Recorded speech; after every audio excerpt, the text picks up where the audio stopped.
১৯৯ চুঁচুড়া বিধানসভার এবারে কিন্তু নির্বাচন জমজমাট। একধারে যেমন তরুণ তুর্কি দেবাংশু ভট্টাচার্য টিএমসির হয়ে প্রতিদ্বন্দ্বিতা করছে, অপরদিকে ভূমিপুত্র বিজেপির সুবীর নাগ, আর একজন ভূমিপুত্র সুনীল সাহা, যিনি ফরওয়ার্ড ব্লক প্রার্থী হয়ে এবারে কিন্তু লড়াই করছেন ১৯০ চুঁচুড়া বিধানসভা থেকে। এই মুহূর্তে সরাসরি কথা বলে নেব সুনীল সাহার সাথে। সুনীল বাবু, আপনাকে কেটিভি বাংলায় স্বাগত। নমস্কার। এই যে লড়াই কতটা কঠিন বলে মনে করছেন? দেখুন, আমি আলাদা করে কঠিন সহজ এটা বুঝি না। আমি এটা বুঝি, আমরা ৩৬৫ দিন শ্রমজীবী মানুষের, খেটে খাওয়া মানুষের লড়াই, আন্দোলন, জীবন জীবিকার সংগ্রামে আমরা ছিলাম, আছি, ভবিষ্যতে থাকবো। নির্বাচন আমাদের কাছে একটা লড়াই সংগ্রাম ছাড়া আর কিছু নয়, এবং সেই লড়াই সংগ্রামে আমরা একই বিষয় নিয়ে আমরা এসেছি। মানুষ অভিজ্ঞতা দিয়ে বুঝছে আজকে পশ্চিম বাংলাটা মরুভূমিতে পরিণত হয়েছে। আমি প্রচারে বেরিয়ে যেটা অনুভব করছি সেটা হচ্ছে এই, লোকসভার নির্বাচনেও আমি দেখেছি, কিন্তু এবারে মানুষের স্বতঃস্ফূর্ত মানে সারা যেভাবে পাচ্ছি, এটা একটা অভূতপূর্ব, এর একটা পজিটিভিটি রয়েছে। এবং আমি সে ব্যাপারে খুবই আশাবাদী যে মানুষ অভিজ্ঞতা দিয়ে, কারণ মানুষই শেষ কথা, মানুষই ইতিহাস রচনা করে, মানুষই শেষ কথা বলে। আমরা যতই আস্ফলন করি না কেন, আমরা নিমিত্ত মাত্র। আসল গণতান্ত্রিক ব্যবস্থায় মানুষই শেষ কথা বলে, এটা আমি বিশ্বাস করি এবং মানুষকে আমি সম্মান করি। বিরোধীরা বারবার বলছে একই কথা, যে ফরওয়ার্ড ব্লক বলুন, সিপিএম বলুন, তারা শূন্যে ছিল, এবারে মহাশূন্যে চলে যাবে। কি বলবেন? তাই যদি হয়, শূন্য যারা ছিল তাদেরকে এত ভয় কিসে? ওই যে বললাম আমি শুরুতেই, যে আমরা ৩৬৫ দিন মানুষের জীবন জীবিকার লড়াই সংগ্রামে আছি, ছিলাম, থাকবো। গণতান্ত্রিক ব্যবস্থায় পার্লামেন্টারিয়ান পলিটিক্সে কোথায় শূন্য হলো না হলো, এর পেছনে অনেক রসায়ন থাকে, কারণ থাকে, সেটা ডিটেলস আলোচনা করতে গেলে করা যায়। কিন্তু ব্যাপারটা হচ্ছে যে এই সংসদীয় ব্যবস্থা এখন তো এমন দাঁড়িয়ে গেছে, আমরা তো দেখছি যে নির্বাচনে আমরা যেভাবে খরচা দেখছি, অন্য অন্য রাজনৈতিক দলের আমি কারোর নাম করছি না, যেভাবে খরচা দেখছি, আমাদের তো মানে রীতিমতো আমরা শঙ্কিত। আমরা তো মানে মানে পেরে উঠছি না যে সেই সামান্য খরচটুকু জোগাড় করতে। প্রতিদিন গাড়ি খরচ, গাড়ি চাপলে পরে যা তার পেছনে ১,৫০০ থেকে ২,০০০ টাকা গাড়ি খরচ। মানে প্রার্থী হিসেবে যদি কোথাও গাড়ি নিয়ে এক জায়গা থেকে এক জায়গায় যাই, কারণ আমাদের এই কনস্টিটিউয়েন্সিটা পশ্চিমবাংলার সর্ববৃহৎ কনস্টিটিউয়েন্সি, এক প্রান্ত থেকে আরেক প্রান্তে যেতে গেলে গাড়ি ছাড়া যাওয়া যাবে না। আর আমরা এই ধরনের গাড়ি চাপতে অভ্যস্ত নই।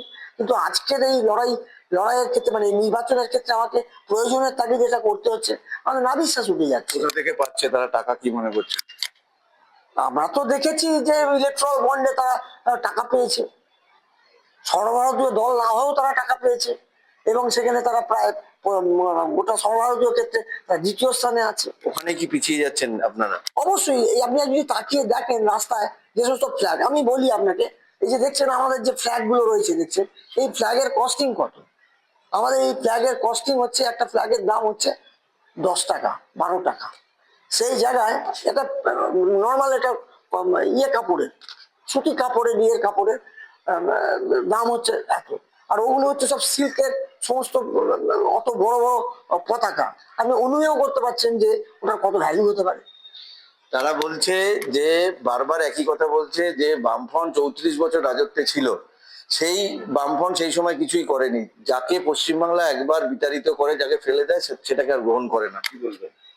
এই কথাটা ঠিক নয়। পশ্চিমবাংলায় বিচারিত করে ফেরে না, এরকম এটাকে সপক্ষে যুক্তি সেভাবে দেখানো যায় না। তার কারণটা হচ্ছে এই, যে বামফ্রন্ট ৩৪ বছরে কাজ করেনি এমনটা নয়, প্রচুর কাজ করেছে। এখন আমি যদি পাল্টা প্রশ্ন করি, ১৫ বছরে কি করেছে, আমি আর্থিক প্রশ্নেই যদি আমি চলে আসি, স্বাধীনতার পর থেকে বামফ্রন্ট চলে যাওয়ার সময় পর্যন্ত আমার পশ্চিমবাংলার যে পরিমাণ ঋণ ছিল, আজকে তার কত গুণ বেড়েছে এই ১৫ বছরে, শুধু এই ১৫ বছরে। এখান থেকেই বোঝা যায় দেশটা এগিয়ে, রাজ্যটা এগিয়েছে না পেছিয়েছে। তারা বলছে ১৫ বছরে ১০০টার উপরে প্রায় প্রকল্প তারা মানুষের কাছে তুলে ধরেছে। কি বলবেন?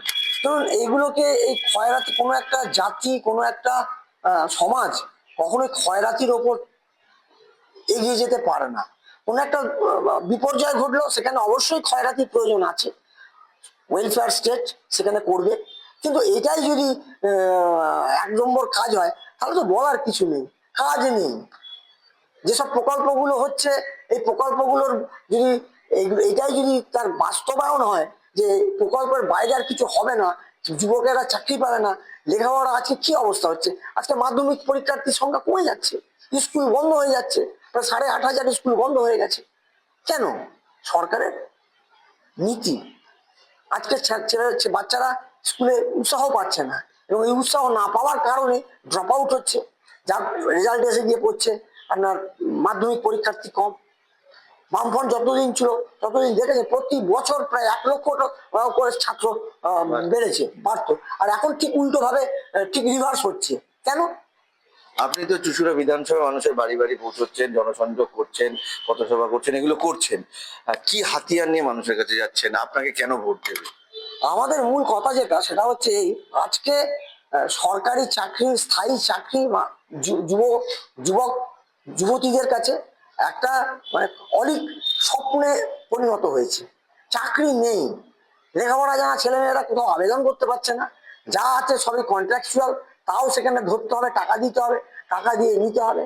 এটা আমরা মনে করি প্রতিটা আমরা বলেওছি যে আমরা যদি ক্ষমতায়নের মধ্যে দিয়ে আমরা ক্ষমতায়নে প্রবেশ করতে পারি, তাহলে আমরা প্রতি পরিবারের অন্তত একজন একজনের স্থায়ী চাকরির ব্যবস্থা আমরা করব।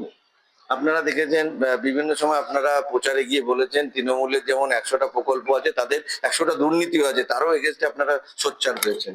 হ্যাঁ, ঠিকই তো, দুর্নীতি আছে তো।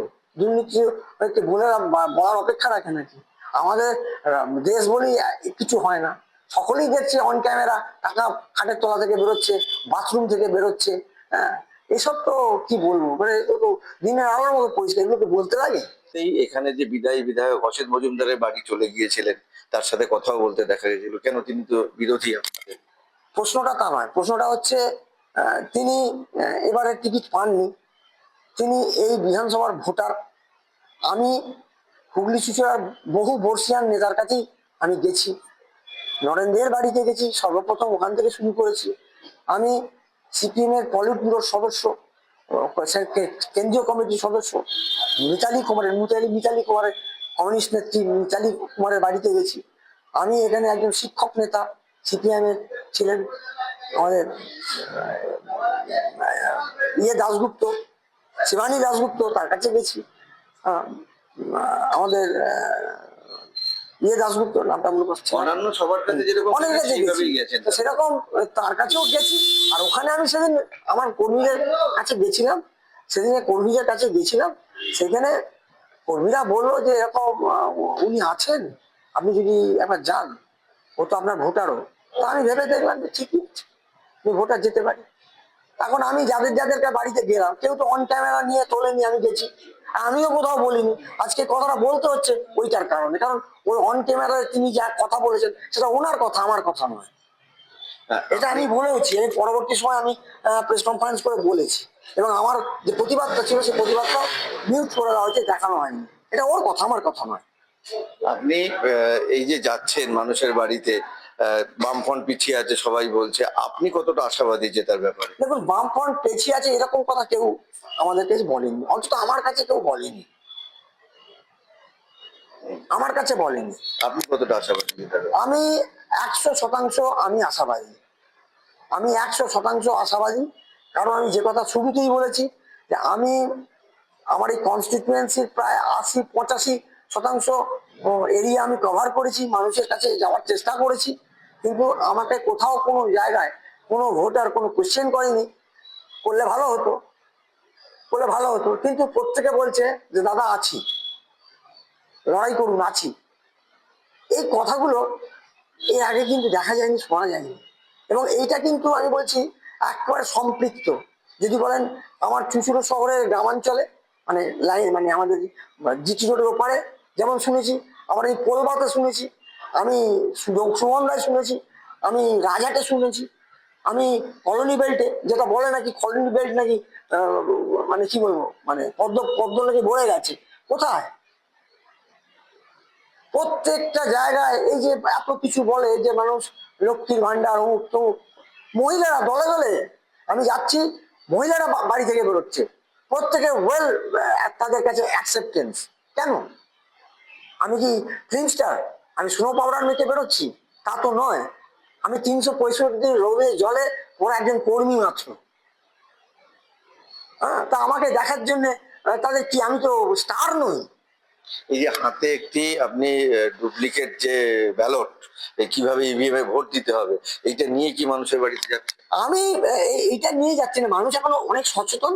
তবু একটা টোটাল নির্বাচনের সবকিছুর একটা প্রক্রিয়া থাকে, পোস্টার হয়, ব্যানার হয়, সেই রকম এই এই জিনিসটাও হয়। এবং আমাদের উৎসাহ কর্মীরা এটা নিয়ে কিছু কিছু পেছিয়ে পড়া জায়গায় গিয়ে দেখায় যে এই জায়গায় যেমন আমার নাম আছে সুনীল কুমার সাহা, সিংহ চিহ্ন, এইখানে বোতাম টিপে আমাকে ভোট দেবে। এবং এইটাই মানে মানুষ দেখিয়ে দিচ্ছে যে না, এইখানেই আমরা ভোটটা দেবো। এবং আমি আশাবাদী, এবং আমার 4 নম্বরে আমার নাম আছে, আমার 4 নম্বরে নাম আছে, এবং এটা মানুষের কাছে অলরেডি পৌঁছে গেছে, মানুষ জেনেছেন, এবং যে কারণে এইটা আরো বেশি কাজ করছে। কল্যাণী ইউনিভার্সিটিতে কর্মরত বর্তমানে তিনি একজন পেনশনভোগী, জীবনটা কেটেছে ফরওয়ার্ড ব্লক করেই। এবারে তিনি চুঁচুড়া বিধানসভা প্রার্থী হয়েছেন। তার হাতিয়ার 365 দিনে মানুষের পাশে থাকি। যতই পদ্ম ফুটুক, যতই পরিযায়ী এখানে প্রার্থী দিক না কেন, সুনীল সাহার ভরসা কিন্তু 365 দিনের কাজ। এবারে দেখার 4ঠা মের ফলাফল। হুগলির চুঁচুড়া থেকে অমল চক্রবর্তী, কেটিভি বাংলা।